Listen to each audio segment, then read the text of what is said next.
सुतं देवं कंसचाणूरमर्दनं देवकी परमानन्दं कृष्णं वन्दे जगद्गुरुम्।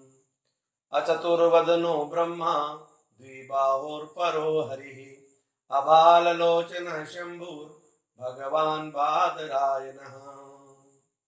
सद्गुरु भगवान के श्री चरणों में वंदन। आप सभी को भी जय श्री कृष्ण, जय श्री राधे। जीवन में गुरु की आवश्यकता क्यों है? गुरु हमारे जीवन में महत्वपूर्ण महत्व से हमारे जीवन में उनकी भूमिका अत्यधिक आवश्यक है। गुरु हमारे जीवन के अंधकार को, अज्ञान रूपी अंधकार को दूर करता है। अज्ञान भी एक जन्म का नहीं, अनेक जन्मों का अज्ञान हमारे भीतर रहता है और उस अज्ञान को समाप्त करने के लिए गुरु के ज्ञान के प्रकाश की आवश्यकता होती है। कई बार प्रश्न आता है कि गुरु क्यों बना, गुरु की आवश्यकता क्यों है, गुरु की भूमिका क्या है। ऐसे कई प्रश्न हमारे जीवन में खड़े होते हैं, हमारे सामने खड़े होते हैं और कई बार मेरे सामने भी प्रश्न आते हैं। गु का अर्थ होता है अंधकार, रु का अर्थ होता है प्रकाश। अंधकार से प्रकाश की ओर जो ले जाए वही गुरु है। रामायण में तो लिखा है, गुरु बिन भव निधि तरहि न कोई। बिना गुरु के कोई भवसागर पार नहीं हो सकता। भगवान भी धराधाम पर आए तो उनको भी गुरु की आवश्यकता हुई। गुरु ज्ञान का असीम भंडार है और गुरु केवल आपके बाह्य शिक्षा की चर्चा नहीं करता, अंतर्मन की चर्चा करता है। शरीर 150 वर्ष का हो सकता है लेकिन आत्मा अजर और अमर है। कैसे मन के द्वारा आत्मा का बंधन होता है और गुरु कैसे उस मन को पवित्र करता है, शुद्ध करता है और जो बंधन होता है उसको मुक्त कराता है। आत्मा स्वतः मुक्त है और मन के द्वारा हमारे कई जन्म होते हैं। कहा भी है, मन एव मनुष्यानाम कारणम बंध मोक्षयोः। मन से ही बंधन होता है, मन से ही मोक्ष होता है। गुरु अपने चिंतन से, अपने अंदर के ज्ञान से, अनुभूति के ज्ञान से मन को शुद्ध करता है, मन को पवित्र करता है। गुरु ही हमारे अनेक जन्मों के जो अज्ञान है उसको मिटाता है। एक बार एक गुरुदेव ने अपने शिष्य से कहा, बेटा जरा भीतर कमरे में एक पुस्तक रखी है, लेकर आना। शिष्य गया भीतर। थोड़ी देर के बाद शिष्य दौड़ता हुआ आया, भागता हुआ आया, पसीना पसीना हो गया। गुरुदेव ने कहा, बात क्या बेटा, बोलो, तुम कांप क्यों रहे, पसीना पसीना हो गए। शिष्य ने कहा, गुरुदेव कमरे में सांप है। गुरुदेव ने कहा, मैं एक मंत्र देता हूं, ये मंत्र लेकर के जा, ये मंत्र बोलना, सांप होगा तो चला जाएगा। शिष्य गया, मंत्र बोला, लेकिन सांप तो कहीं गया नहीं। फिर लौट करके आया, भयभीत हो गया, पसीना पसीना हो गया। गुरुदेव ने कहा क्या हुआ, नहीं गया? बोले हाँ गुरुदेव, वो तो गया नहीं। गुरुदेव ने एक दीपक दिया और कहा ये दीपक लेकर के जाओ, ये प्रकाश लेकर के जाओ, सांप होगा तो प्रकाश में चला जाएगा। शिष्य गया दीपक लेकर के, जैसे ही कमरे में प्रवेश किया उसने देखा कि जिसके कारण उसको भय लग रहा था, वो परेशान था, पसीना पसीना हो गया था, दीपक के कारण उसका अज्ञान चला गया, क्योंकि उसने जो देखा था वहां रस्सी पड़ी थी, लेकिन अज्ञान के अंधकार के कारण रस्सी सर्प दिखाई दे रही थी, पर दीपक का प्रकाश मिला तो वह ज्ञान चला गया। कोई सदगुरु ऐसा ज्ञान देता है कि हमारे अनेक जन्मों के जो अज्ञान है वह स्वतः समाप्त हो जाता है। भगवान राम इस धराधाम पर आए तो उनको भी गुरु की आवश्यकता पड़ी। गुरु ग्रह गए पढ़न रघुराई, अल्पकाल से विद्या पाई। जो परब्रह्म थे, परमात्मा थे, गुरु की सेवा तो उनको भी करनी पड़ी। भगवान कृष्ण धराधाम पर आए तो सांदीपन ऋषि की सेवा करनी पड़ी। इस जीवन में गुरु की बहुत आवश्यकता है। गुरु के बिना हमारी आत्मा का कल्याण नहीं होता। आत्म कल्याण का बोध केवल और केवल कोई गुरु, कोई सदगुरु दे सकता है। ध्रुव को नारद नहीं मिले होते ना साहब, तो भगवान का दर्शन नहीं होता। आपके और मेरे जीवन में भी इसी प्रकार के गुरु की आवश्यकता है, जो हमारे को आध्यात्मिक ज्ञान दे, जो हमारी चेतना को जगाए। जहां हमारी दृष्टि बाह्य रहती है वही सदगुरु उस दृष्टि को अंतर्मुखी कर देता है। चंद्रगुप्त को चाणक्य की जरूरत पड़ी, शिवाजी को समर्थ रामदास की जरूरत पड़ी, स्वामी विवेकानंद को रामकृष्ण परमहंस की जरूरत पड़ी। अगर इनके जीवन में सदगुरु नहीं होते, गुरु नहीं होते, तो आज उनकी महानता का परिचय नहीं होता। मनुष्य के भीतर संभावनाएं भरी पड़ी रहती है और उन संभावनाओं को जगाने का काम कोई सदगुरु करता है। बहुत सारी शक्तियां हमारे भीतर है, मानव के भीतर है, उसको जागृत गुरु करता है। इसलिए आपके और मेरे जीवन में गुरु की अनिवार्यता है। भागवत की दृष्टि से देखें, परीक्षित महाराज को सदगुरु मिले भगवान आचार्य सुखदेव जी के रूप में।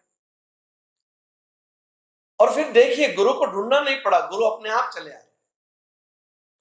कई बार हम गुरु खोजते हैं, गुरु खोजने का विषय नहीं है, गुरु तो खो जाने का विषय है। जब हम शिष्य बनते हैं तो सदगुरु भगवान भेज देता है। परीक्षित महाराज ने जब राजपाट का त्याग कर दिया, गंगा के सात्विक भूमि पर आकर के बैठे, तब ईश्वरी प्रेरणा से आचार्य सुखदेव जी का आगमन होता है। और गुरु का मिलना जीवन की अद्भुत घटना है साहब। एक जन्म तो मां देती है, दूसरा जन्म गुरु देता है। मां जन्म दे करके संसार बताती है, गुरु जन्म दे करके भगवान बताता है।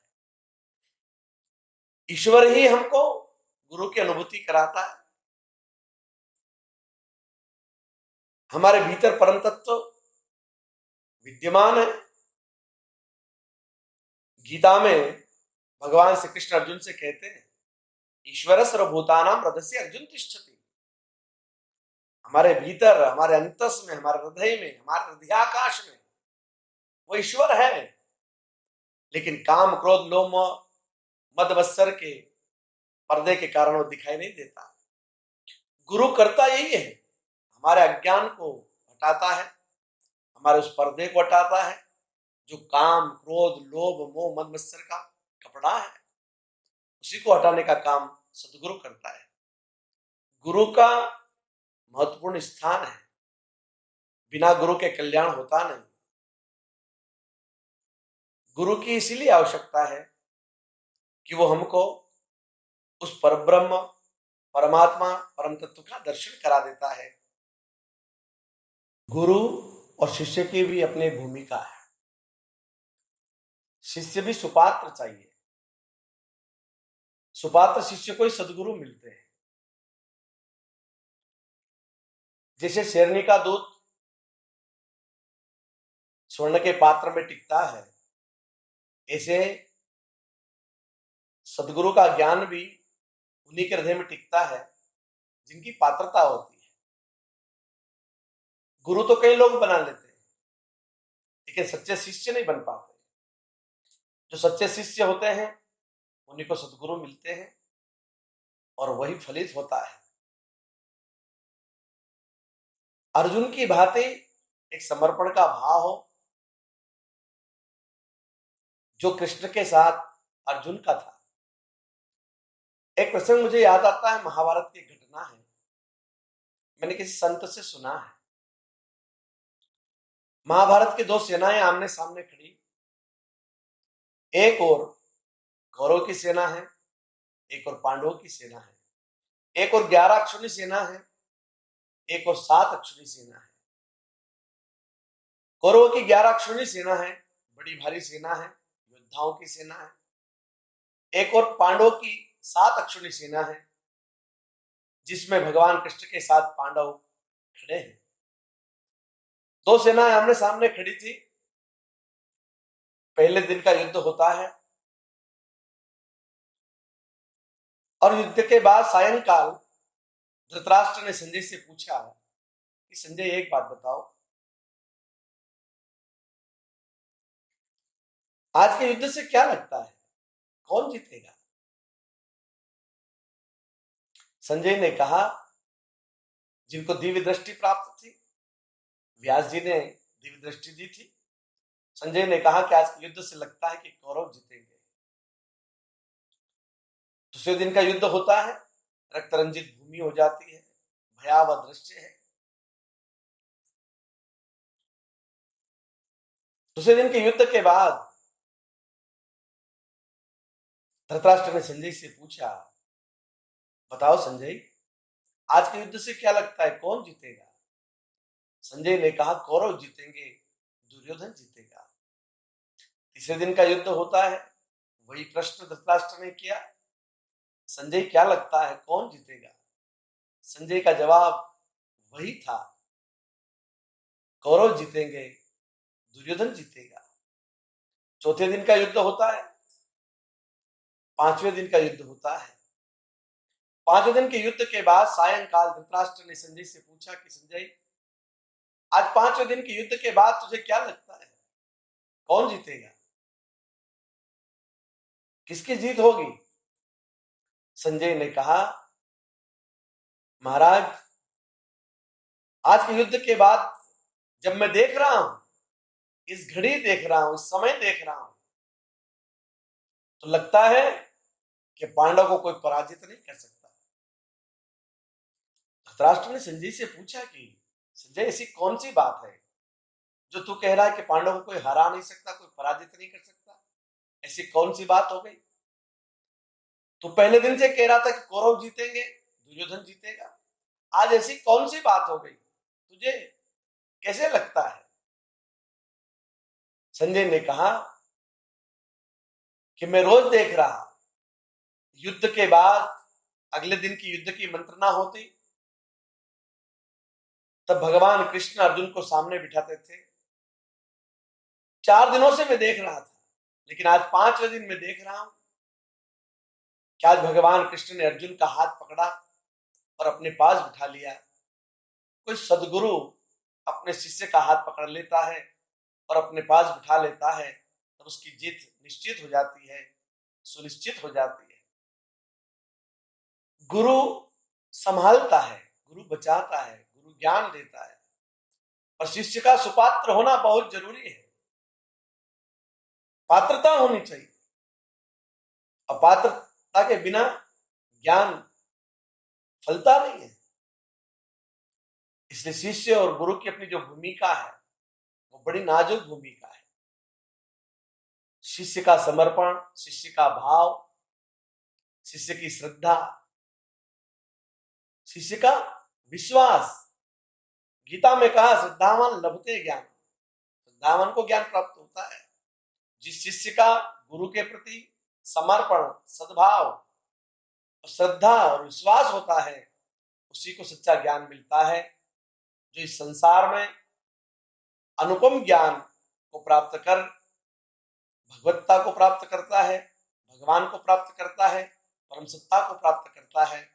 संसार में अनेकानेक पद है जो कुछ दिनों के लिए मिलते हैं, लेकिन परम पद ऐसा पद है जो एक बार मिलता है तो जाता नहीं। संसार में मिलने वाला पद आता है और चला जाता है, लेकिन कोई सदगुरु अपने शिष्य को ज्ञान देता है और जब उसको परम पद मिलता है तो वो कभी जाता नहीं। जैसे मीरा को पद मिला तो मीरा के आगे भूतपूर्व नहीं लगा। नरसिंह मेहता को पद मिला तो भूतपूर्व नहीं लगा। हमारे यहाँ किसी को संत का पद मिलता है तो वो जाता नहीं है, वो शाश्वत रहता है। इसलिए आपके और मेरे जीवन में भी गुरु की बहुत महत्ता है। जैसे बिना फूल के, बिना सुगंध के फूल की कोई कीमत नहीं है, सुगंध से फूल की कीमत है, मिठास से मिश्री की कीमत है। ऐसे शिष्य की कीमत किसी सदगुरु से है। इसलिए गुरु की आवश्यकता है। कोई न कोई गुरु जीवन में जरूर हो जो हमारे आत्मा का कल्याण करे। जय श्री कृष्ण, जय श्री राधे।